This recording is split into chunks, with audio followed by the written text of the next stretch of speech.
Hey guys, and welcome to part 3 of making a paper sculpture. Of course, this is continuing the Cammy sculpture that I'm making.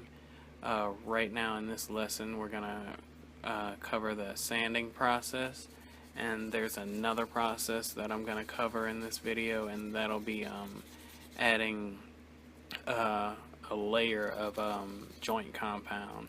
Now, I'll get into what the joint compound is a little later.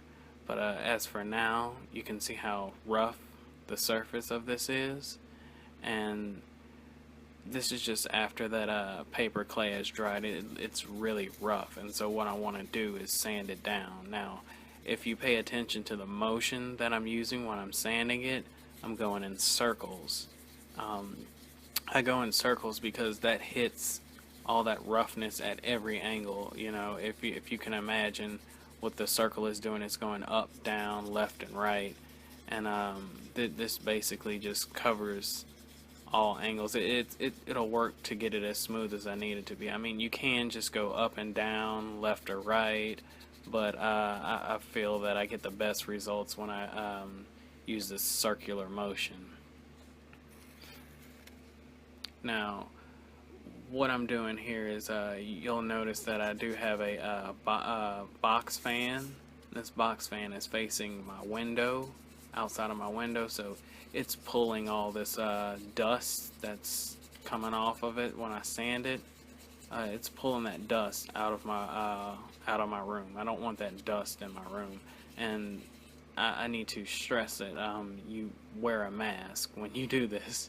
You see me knock some of that dust off right there, and I get pulled straight out of the window. But yeah, you need to wear a mask when you're doing this. You don't want to breathe in that paper or paper dust. But sometimes what I do is if I don't have a fan, I just collect that paper dust and I'll use that again. But I don't recommend that because you I mean, if you don't have that fan pulling that paper dust out, then you'll notice that, you know, in the room that you're doing this in, there's just a light film of dust everywhere. I mean, this stuff can get everywhere, so I recommend using a box fan to pull this out of your room as you're doing this. I mean, either use that box fan or just go outside and do it. But like the sanding process, it's pretty much self-explanatory. You're just sanding it, trying to get it as smooth as you can. This is why in part 1 I said, you know, I'm making it a lot thicker than what I need it to be.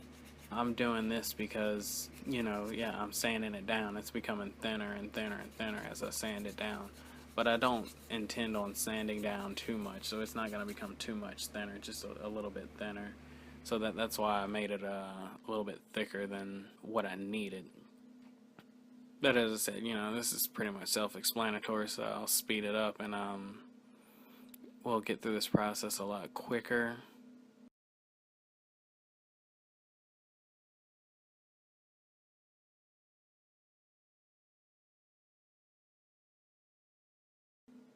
In a minute, you'll see me use a tool. That tool just helps me get things, yeah, there it is, the Dremel tool. That Dremel tool just helps me get in angles that are too small. Now, I did put the arms on there, and I warned, I had a warning before I said put the arms on there. This particular pose, when I put the arms on there, it didn't really affect it as much, but sometimes in some of those angles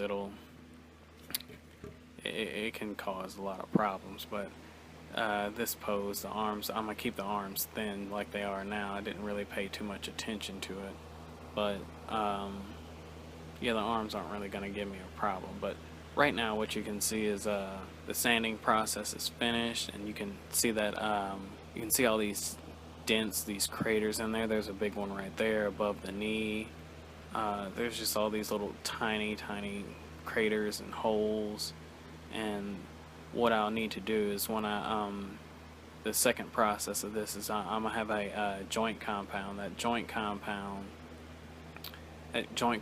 will fill in these little holes and things like that. I mean, right now this texture that's on here, it isn't really desirable as far as a skin texture will go. You know, when I put that joint compound on there and sand it down, it'll get really smooth, and you know, it'll look much better. Now I'm gonna give you guys a close up here.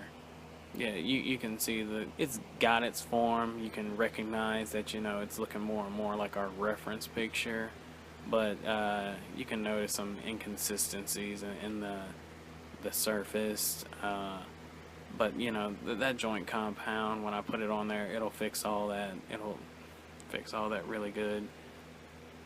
But yeah, you can also you know, just take note of all the craters and holes in there and that inconsistent surface. That joint compound is going to fix all that.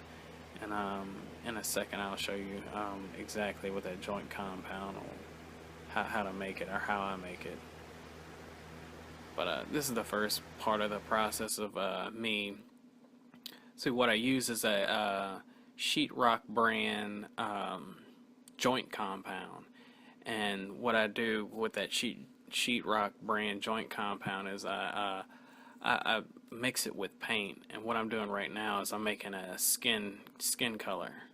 Now the container that you see there, that is not, I emptied that container and I put some other joint compound in there. This is sheetrock brand joint compound, and what I specifically looked for when I bought that was that it doesn't have a warning on it that says causes cancer. But the box here, you can see that red diamond.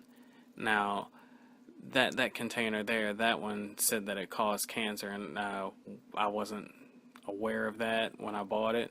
So what I did was went to Home Depot and I bought one that did not have that warning on there. I'm not exactly sure what the substance was called, but it was some sort of crystalline. But yeah, like I said before, I empty that container.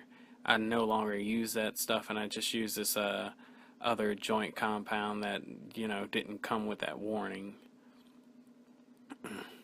But right now, you see, I have to make it a brown color, because every time I add that joint compound, since the joint compound is white in color, it's gonna, you know, lighten up. It's gonna lighten up my paint every time. So you have to make it darker than what you really need it as, and that joint compound is gonna lighten it up. So when I start applying this joint compound onto the Cammy itself, onto the surface of the Cammy, it's gonna plug in all those holes for me, and it's gonna do wonders for the texture. And when I sand it down, it'll be smooth, even, and it'll look amazing.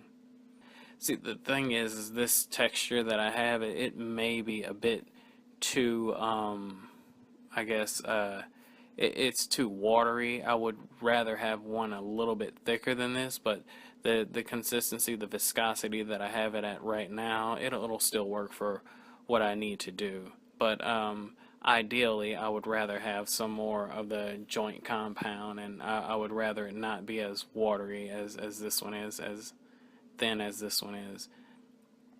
But one thing you do notice is that I accidentally forgot to record a process that I did, but it's okay because the process that I did was wrong. You'll notice that my Cammy has a white base on it. You don't need to put that white base on there.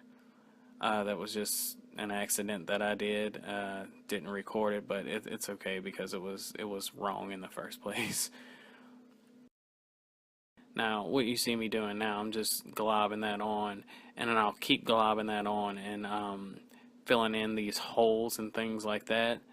This process is pretty much self-explanatory, just like the sanding process.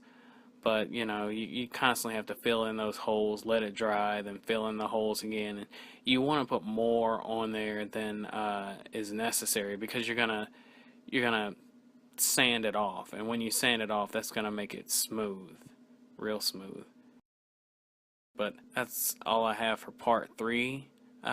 Thank you guys for getting this far. Leave a like, leave a dislike, and a comment. But again, thank you guys, and I'll see you in part 4.